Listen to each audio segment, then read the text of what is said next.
My brother secretly tried to get me fired with fake evidence, but when I confronted him, his Phase 2 nearly destroyed my life Reddit stories.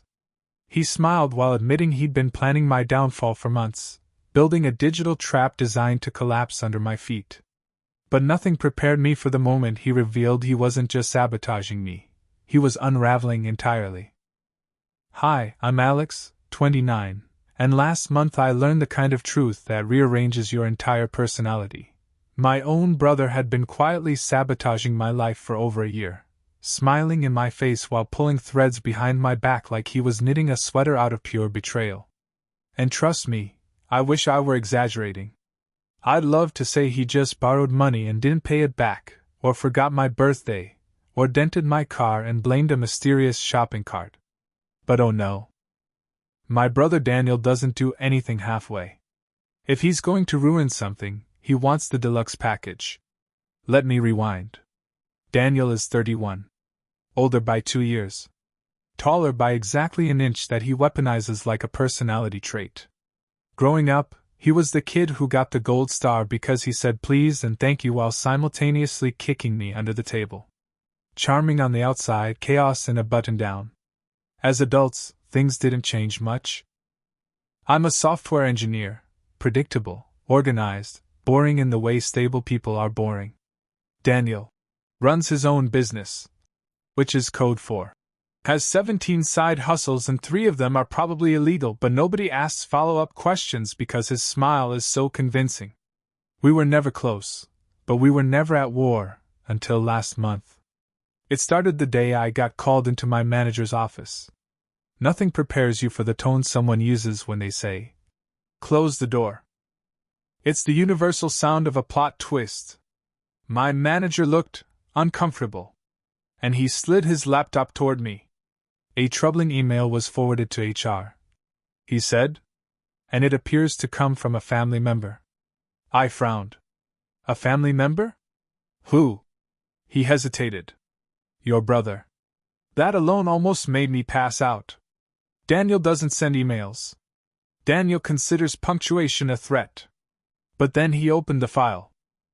It was a long message, polite but venom-coated, claiming that I had been stealing code, violating NDAs, planning to leave the company and take confidential data with me. Detailed accusations, timestamps, fake examples, even screenshots that looked real at first glance. When I tell you my soul left my body and filed for unemployment, I mean it, my manager said. We're not taking action yet, but we need to talk about this. I couldn't even speak. I just stared. Because I knew with perfect clarity. Daniel wrote this. My brother, my own flesh and treacherous blood, had tried to get me fired. I went home shaking. Not angry. Not sad. Just this cold, hollow sensation like someone had carved a hole straight through me. And when I finally confronted Daniel, he smiled. He smiled. Like he had just pulled a magic trick and was waiting for applause. And then he said the sentence that changed everything.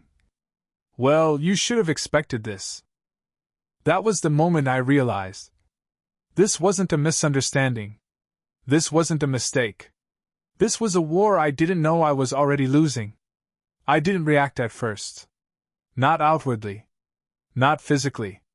My body went into the kind of calm that only happens when the brain is too shocked to choose between screaming, crying, or committing a mild felony.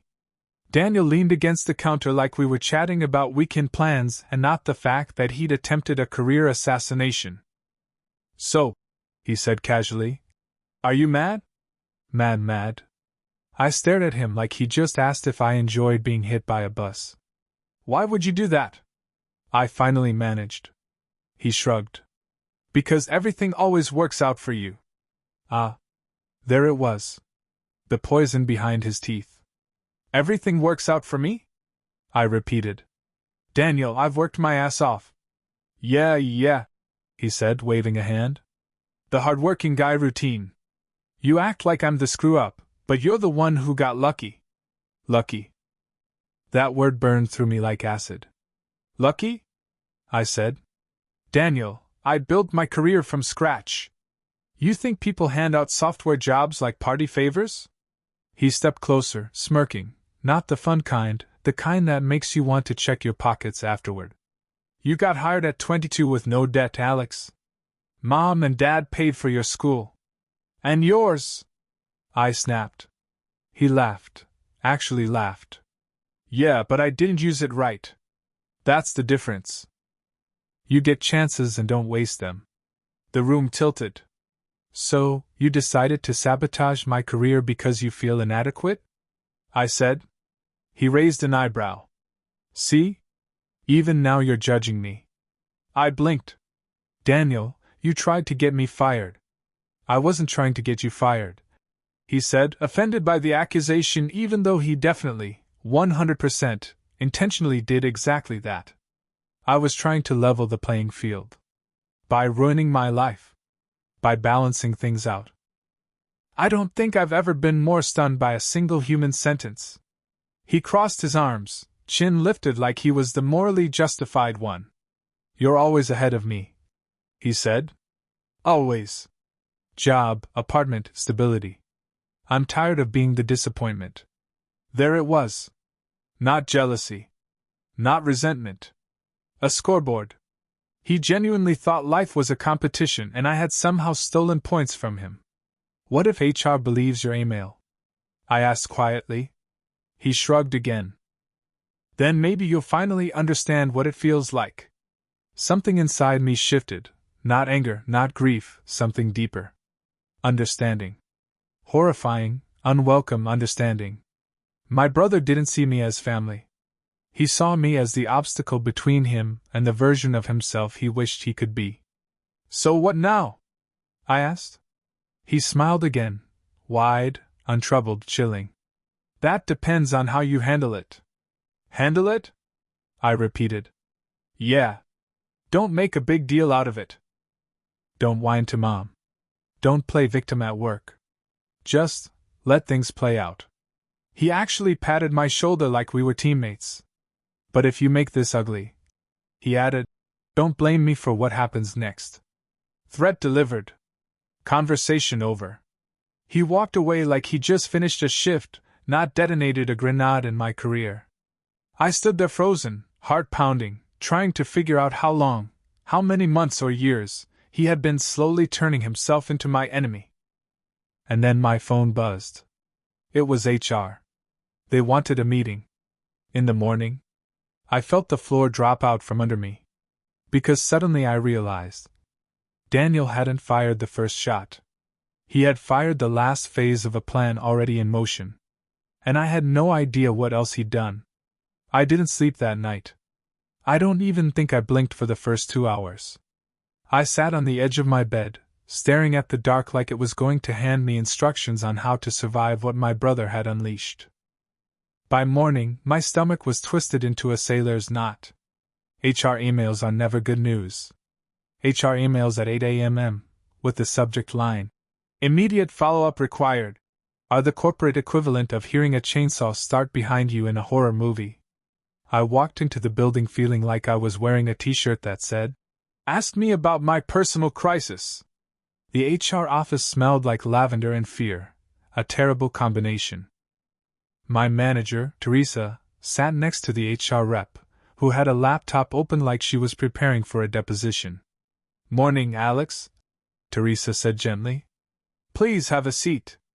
I sat, resisting the urge to fold myself into a suitcase and roll out of the building. The HR rep folded her hands. "We reviewed the materials sent to us, and we have questions." My mouth was dry. "I understand." She turned her laptop toward me. More screenshots. More logs. More evidence. But this time, they weren't just emails. There were chat records. Messages supposedly between me and someone I'd never heard of, discussing leaking source code for cache. There were time-stamped commits in our project repos showing I had pushed unauthorized files. There were doctored Slack messages where I appeared to tell a coworker I planned to take proprietary architecture with me if I ever left the company. My vision blurred. I didn't write any of this. I said. None of it. I swear. I don't even know who that contact is. The HR rep nodded slowly. We're aware these could be fabricated. But the level of detail is unusually sophisticated. Unusually sophisticated. I knew exactly what that meant. Daniel had always been good with tech, not in a stable, job-holding way, but in a gets bored and hacks into his own Wi-Fi neighbor's printers for fun way. Teresa leaned forward, her voice softer. We're not accusing you, Alex. But we need context. Is there anyone who might want to set you up? The question echoed in my brain like a bell. Is there anyone who might want to set you up? One person. Only one. But saying it aloud felt like stepping onto a trapdoor. My brother, I said quietly. Daniel. He sent the first email. The HR rep's eyebrows rose. Your brother sent the allegations? Yes. Why? I let out a breath I didn't know I was holding. Because he's jealous. They exchanged looks, not mocking, not disbelieving, just processing the absurdity of a situation no HR rep ever wants to be part of. Alex, Teresa said gently, do you have proof he created these? No, I admitted. But I know him. This is exactly the kind of thing he'd do. The HR rep sighed. We're placing everything on hold while we investigate. You're not suspended, but you're temporarily removed from key systems until we verify authenticity. That hit hard. Not a punch, more like a vacuum sucking the air out of my lungs. I understand, I said quietly. When I left the office, I sat in my car with my head on the steering wheel, feeling the weight of something ugly spreading across my life like spilled oil. Because this wasn't just about my job. This wasn't just about Daniel's insecurities. This was sabotage. Deliberate. Planned. Executed with precision. And if he went this far, what else had he touched? What else had he poisoned? When I got home, I opened my laptop. I needed to check my accounts, my bank, my credit, anything. But the moment I tried to log into 2 financial accounts, both were locked. Due to suspicious activity. Suspicious activity. A cold shiver ran down my spine. I grabbed my phone and dialed Daniel. He answered on the second ring. Hey little bro, he said cheerfully. What's up? Cut the act, I snapped. Did you access my accounts? He didn't speak for 3 seconds, not long, but long enough. Then he said, smooth as poison. You really should have changed your passwords. I felt ice crawl up my spine. Daniel, what do you want from me? His tone shifted, darker, heavier. I want you to stop pretending you're better than me. I've never. Yes. He cut in. Yes, you have. And it ends now. I swallowed hard. What did you do? Daniel exhaled, bored. Let's just say. HR was phase 1. Phase 1. I almost dropped the phone. Phase 2, he said, is going to hurt more. Then, casually, like we were done scheduling lunch, he hung up. I stared at my phone, pulse slamming in my throat. Phase 2. Daniel had more planned. And the terrifying part? I had no idea what was coming next. I didn't move for a good minute after Daniel hung up. I just stared at my phone like it was a venomous animal that had whispered prophecy into my ear. Phase 2 is going to hurt more. Daniel didn't make idle threats. He made plans. Terrible, chaotic, deeply inconvenient plans, but still plans. And the casual way he said it told me something crucial. He wasn't done punishing me. I needed help. Verification. Protection. Something. So I did something I hadn't done in years. I drove to my parents' house. Not because I wanted emotional support, because I needed to know just how long Daniel had been poisoning the well. If he was willing to blow up my job and financial life, what had he been planting with them? The drive felt like a funeral procession. When I pulled up, Mom was in the garden, trimming her rose bushes with the kind of concentration that only ran in the family during emotional crises.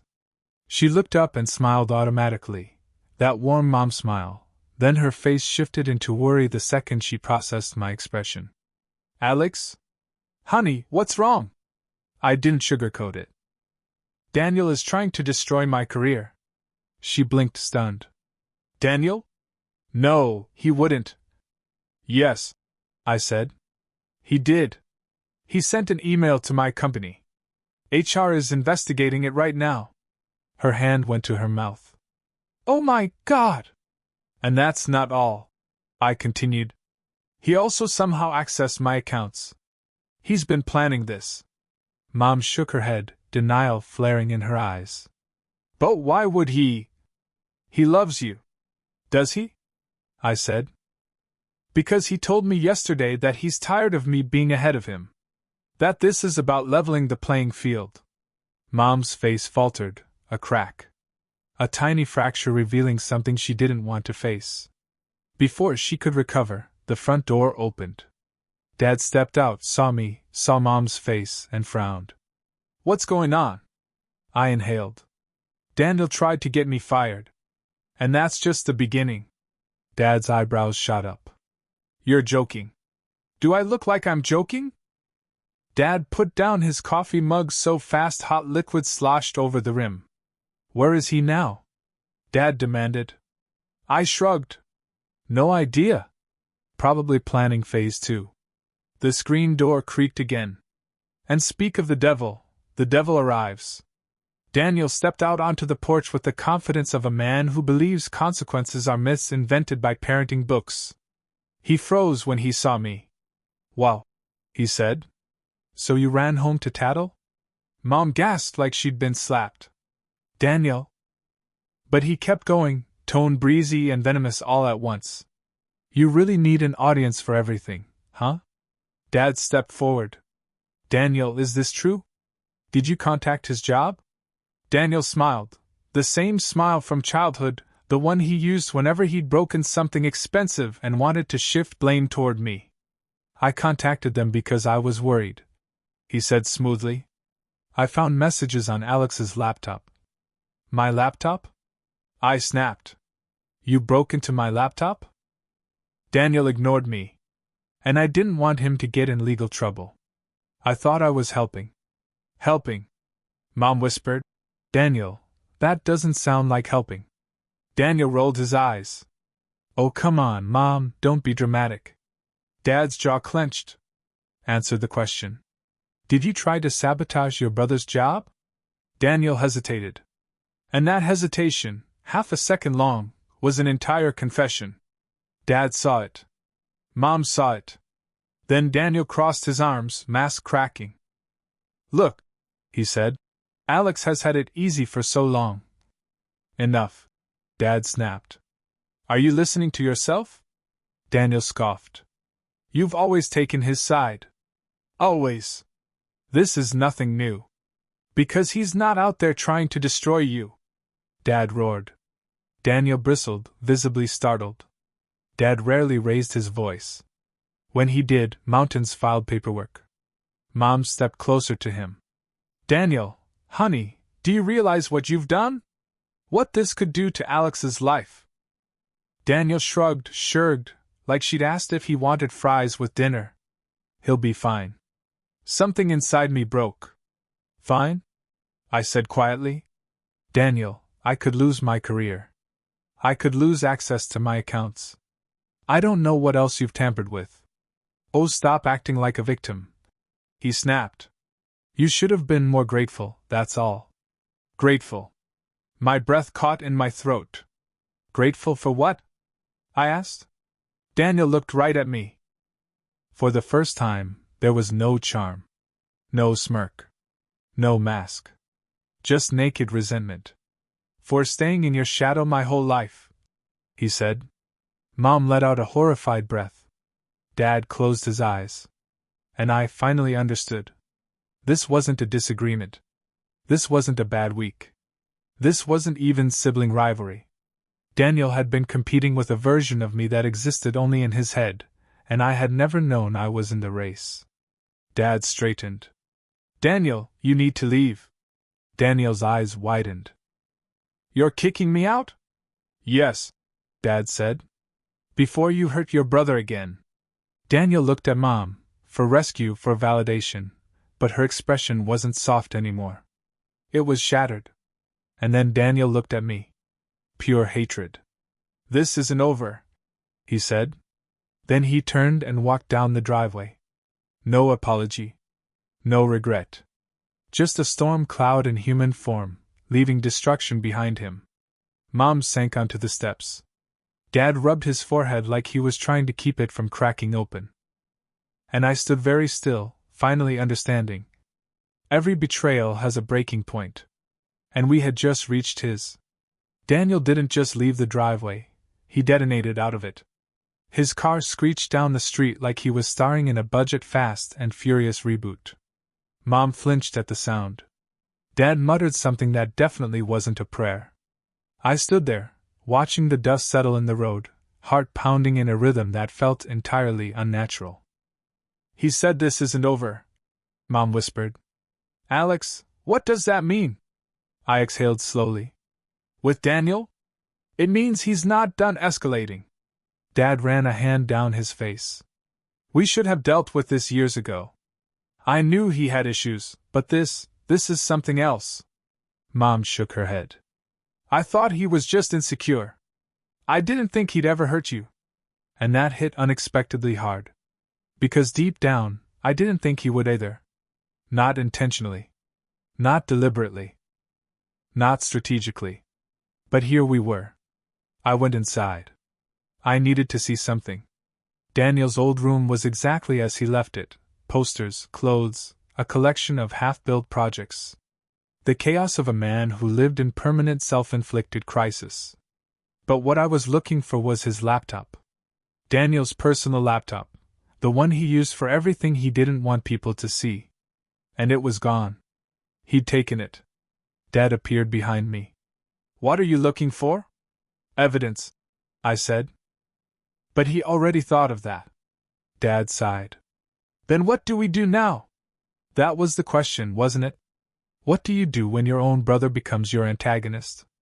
Before I could answer, my phone buzzed. A text from an unknown number. I opened it, expecting spam. But no. It was far worse. A screenshot. Of my credit report. Frozen accounts. New inquiries. A flagged alert. And beneath it, a message.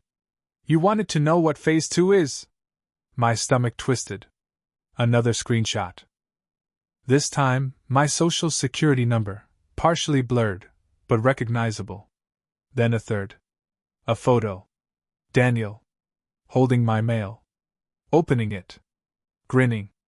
I stopped breathing for a second. Dad saw my face pale. What is it? I just handed him the phone. Dad's whole body went rigid. A man built from steady, reliable, working-class calmness suddenly looked like he might put a fist through a support beam. He stole your mail, Dad said. He opened it. Mom gasped from the hallway. That's federal. That's a federal crime. I nodded. He knows. Dad clenched his jaw. He wants you scared. And he was succeeding. Not because I feared Daniel physically. He'd never been violent, but because this was psychological warfare. Digital warfare. Reputation warfare. He wasn't trying to hurt my body. He was trying to ruin my existence. Mom sat down hard on a kitchen chair. We have to call the police. Dad nodded. This has gone far beyond family drama. But even as he spoke, my phone buzzed again. Another unknown number. Another message. This time it wasn't a screenshot. It was a video. I tapped it. The clip opened with Daniel sitting in his car. He angled the camera toward himself, smiling. Hey little bro, he said. Hope HR meeting went well. Just checking in. Wanted you to know that if you press charges, I'll make sure Phase 3 hits before the cops even get out of the parking lot. Phase 3. My blood ran cold. Daniel leaned closer to the camera. You don't understand the rules of this game, he said softly. But that's okay. I'm patient. I've been preparing for this a long time. The video ended. Dad looked at me. "We're calling the police." I shook my head. "Not yet. Alex. If we call them now," I said, "he'll release whatever Phase 3 is immediately. He's ready. He wants retaliation. He wants chaos." Mom whispered. "Then what do we do?" I swallowed hard. "We wait." Dad frowned. "Wait for what?" "For Daniel," I said. "To make a mistake. Because people like him always do. They escalate. They overestimate. They corner themselves. We just needed to survive long enough for him to slip. And something told me he was much closer to slipping than he realized. For the next 48 hours, I lived inside a pressure cooker. The kind where the lid rattles every few minutes and you're just waiting to see if dinner happens or if the entire kitchen detonates. Daniel didn't message again. Didn't call. Didn't appear. And that silence was somehow worse than the threats. Because silence meant planning. Mom checked the windows like we were in a zombie movie. Dad kept pacing the house muttering, "We should have handled this years ago." Like it was a broken record plugged directly into his guilt. I tried to pretend everything was normal, answering HR emails, keeping up with daily tasks. But it's hard to debug code while also wondering if your brother is forging your identity in a basement somewhere. By day 3, something shifted. HR emailed. Subject: updates regarding investigation. I opened it, heart hammering. They dug deeper. Compared metadata. Traced IPs. Reviewed server logs. And the verdict was clear. The evidence submitted against you appears to have been falsified. My lungs finally unclenched. But then another line. We need to know who could have had the access and skill to generate such convincing fabrications. I stared at the screen. Because the truth was both simple and humiliating. My own brother. Dad read the email over my shoulder. "You have to tell them. You have to." "I know," I said. "I just need to think about the consequences." Mom looked stricken. "Consequences? Alex, he's destroying your life." "He's still my brother," I said softly. "Not anymore," Dad replied. "Not after this." Before I could argue, my laptop pinged. A new email. From Daniel. Subject line: "Ready for Phase 3? I swear my entire spirit tried to exit my body. I clicked it open. And there it was. Not a threat. Not a screenshot. Not a doctored document. But a draft post. A long, detailed post written as if by me, formatted like a confession, ready to be uploaded anywhere. He titled it, "I Admit What I Did." My hand shook as I scrolled. It was a full narrative of me committing corporate espionage, stealing money from my own accounts, covering my tracks, blaming Daniel, spiraling mentally, a whole self-destruction manifesto. And the kicker? At the bottom. Posted automatically if I do not enter the cancellation code within 48 hours. He'd set up a timed upload. A kill switch. And then the final line. "Don't worry, little bro. This will only go live if you force my hand." I dropped my head into my hands. He automated a blackmail system. Dad swore under his breath. Mom whispered, "He's unraveling." And she was right. This wasn't anger anymore. This wasn't competition. This wasn't jealousy. This was a breakdown wearing the costume of a master plan. I stood up. "I need air." I walked outside. Just stood on the porch breathing cold night air that tasted like metal and panic. And then I saw headlights. A car creeping toward the house, slowly. I stiffened. But when it parked, I recognized the license plate. My cousin Aaron stepped out. Aaron, who was close to Daniel. Aaron, who always defended him. Aaron, who thought he never got a fair shot. She walked up the path, eyes wide. "Alex," she said, "we need to talk."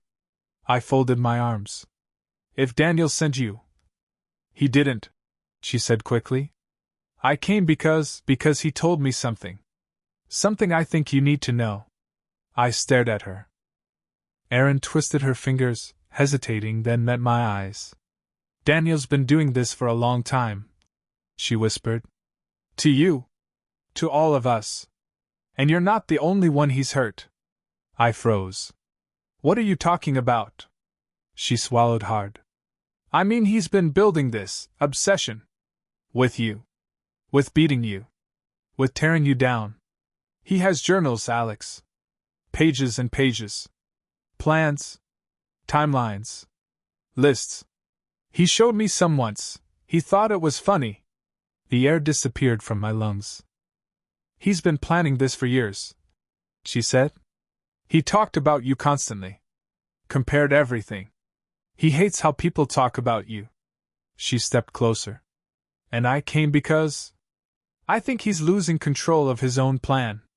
He's spiraling, Alex.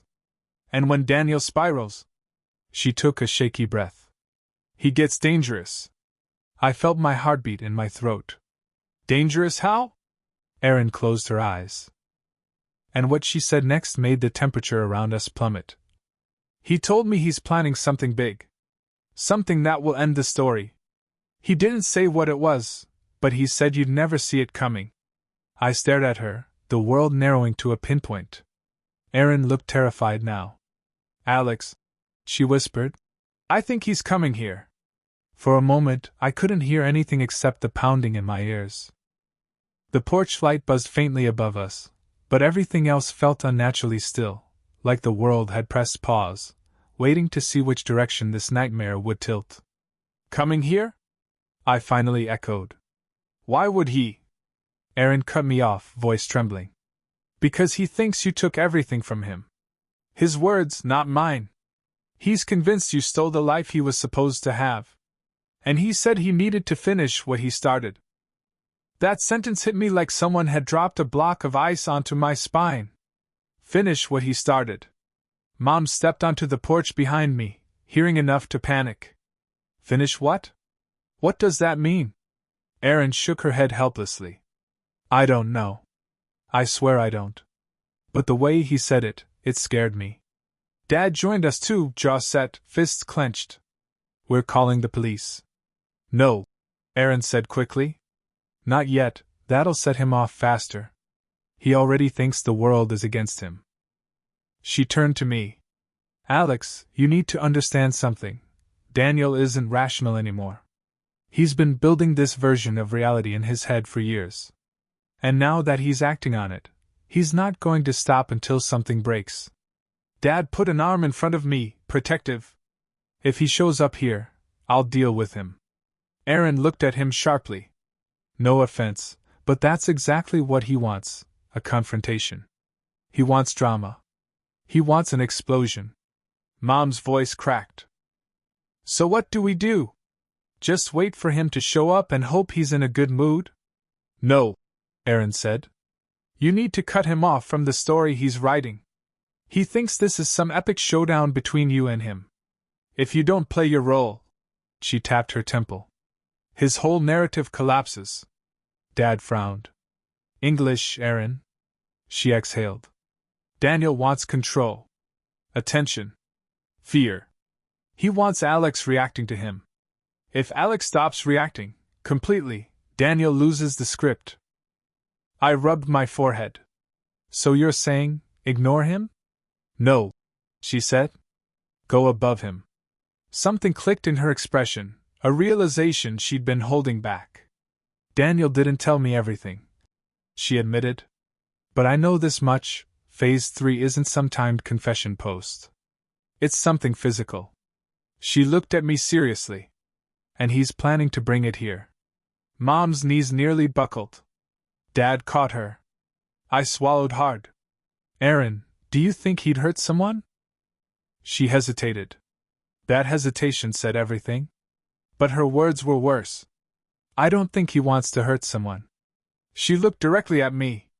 I think he wants to hurt you. The porch went silent. Completely silent.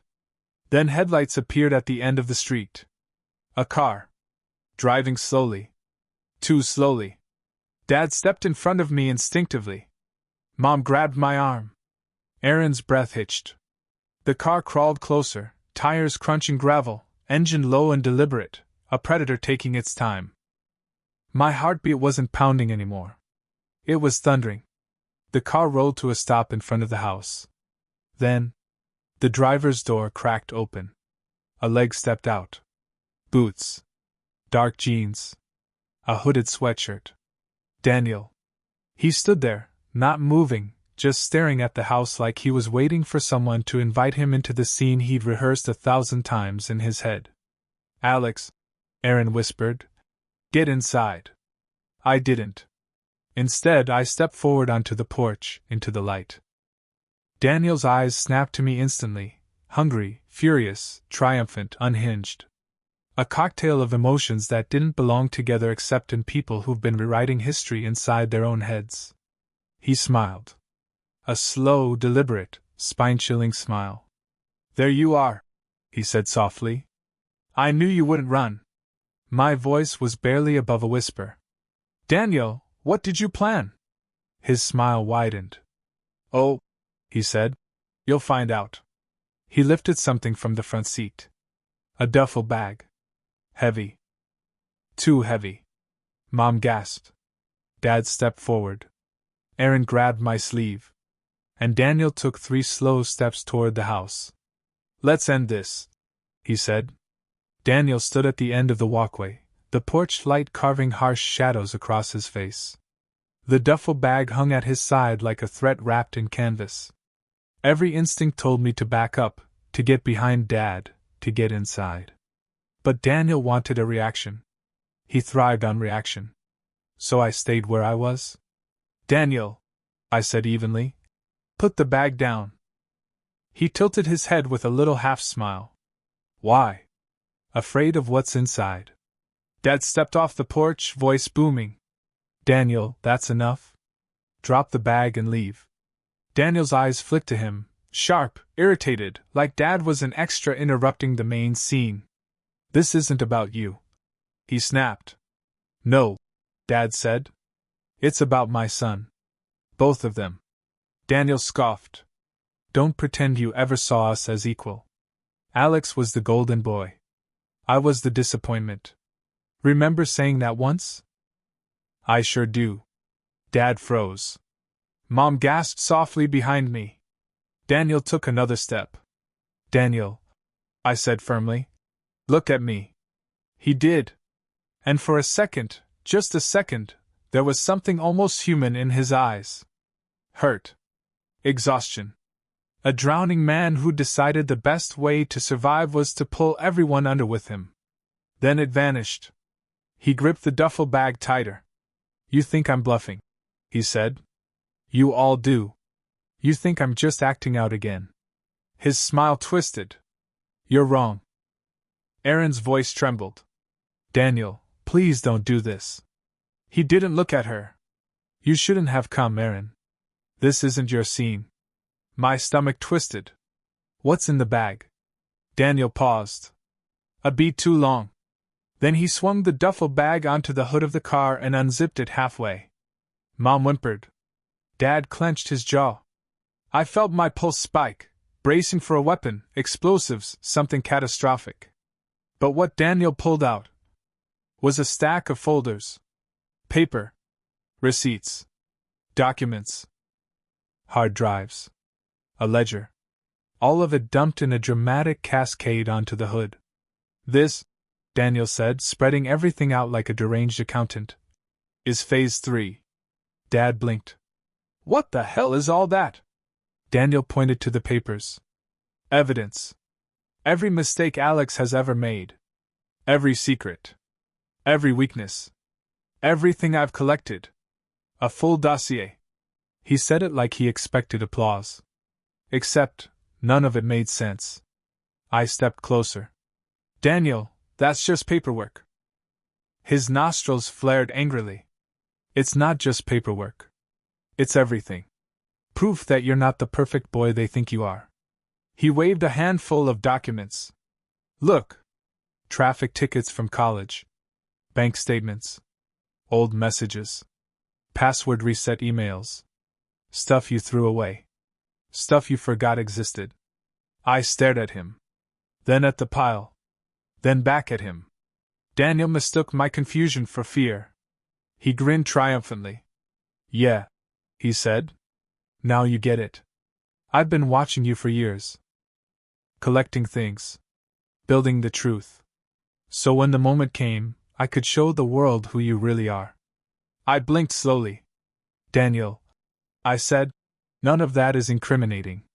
He froze. What? It's not incriminating. I repeated. It's just normal life stuff. Everyone has forgotten emails. Old bills. Password resets. This isn't evidence. It's recycling. Daniel's face twitched. Dad suddenly exhaled, not in relief, but in dawning comprehension. Daniel, he said, voice softer now. You thought this would ruin him? Daniel snapped toward Dad, fury rising. Yes. Because you all worship him. And I needed to show you he's not perfect. My heart sank. This wasn't a master plan. This wasn't a villain arc. This was a mental collapse masquerading as strategy. Daniel, I said quietly, have you talked to anyone? A counselor? A therapist? Anyone at all? His jaw clenched. I don't need therapy. I need justice. Aaron stepped forward gently. This isn't justice, Daniel. This is obsession. Shut up. He barked, voice cracking. Mom suddenly spoke, the first time since he arrived. Daniel, she said softly, painfully, you're hurting. I can see it. But this, all of this, is not the way. Those words broke something in him. His chest heaved. His eyes flickered. For a moment he looked lost. Then, as quickly as it appeared, the vulnerability vanished. His expression hardened again. No, he whispered. I'm not the one who needs help. He is. He jabbed a finger at me. He stole my life. I stepped off the porch. Slow. Calm. Hands visible.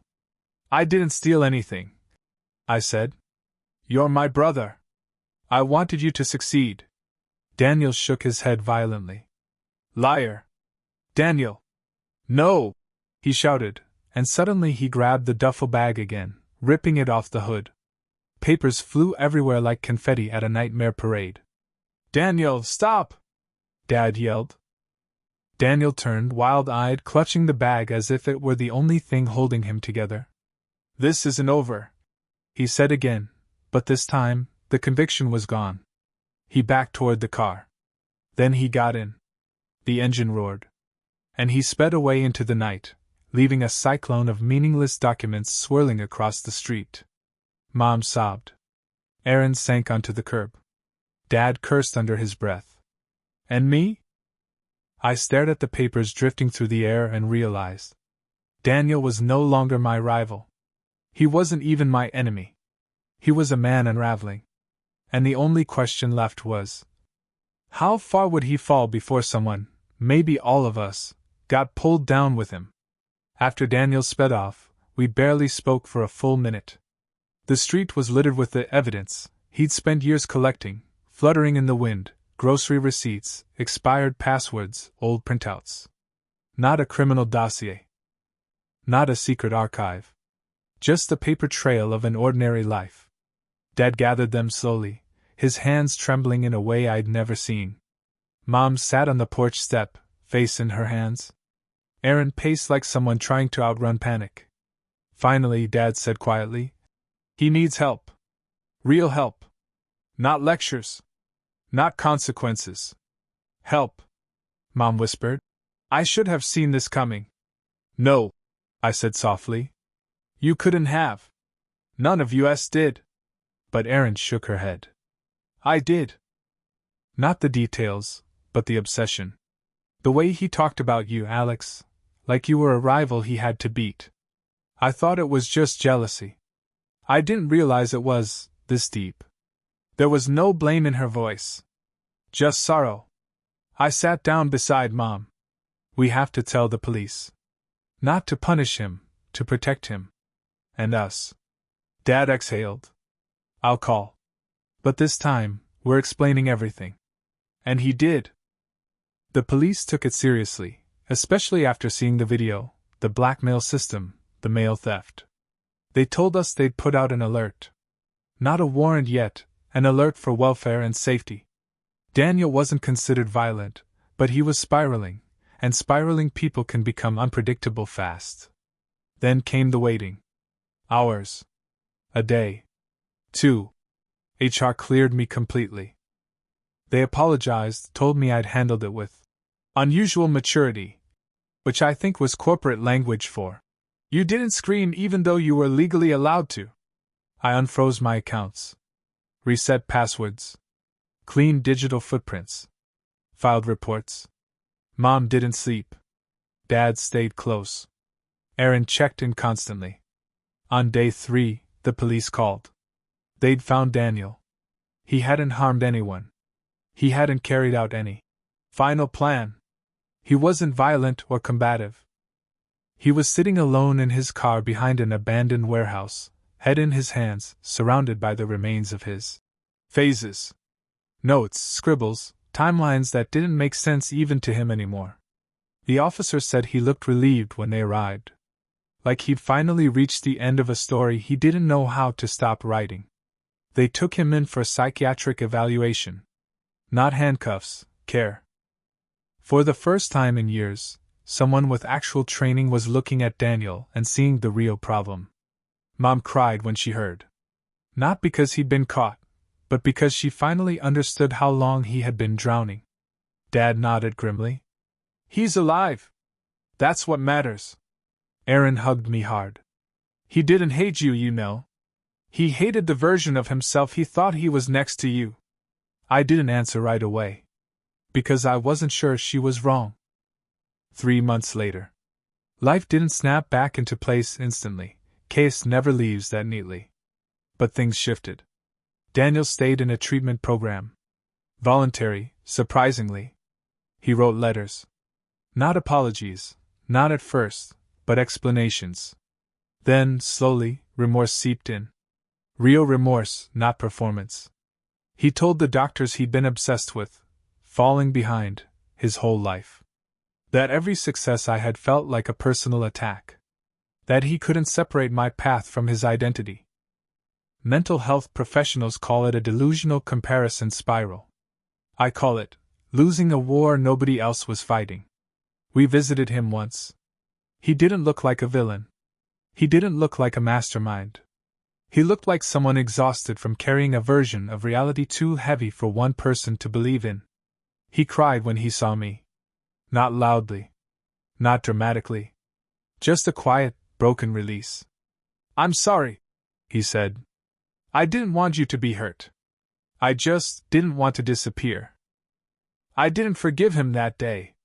Forgiveness isn't a switch, it's a long hallway with doors that open one at a time. But I said, I'm glad you're getting help. And I meant it. Today. My job is stable. My accounts are secure. My life feels mine again. Daniel is still in treatment. Doing better. Not perfect, never perfect, but clearer. More grounded. Less haunted by the imaginary competition he crafted. Mom and Dad are healing too. Aaron checks in regularly, making sure we're handling things with realism, not denial. And me? I've learned something unexpected.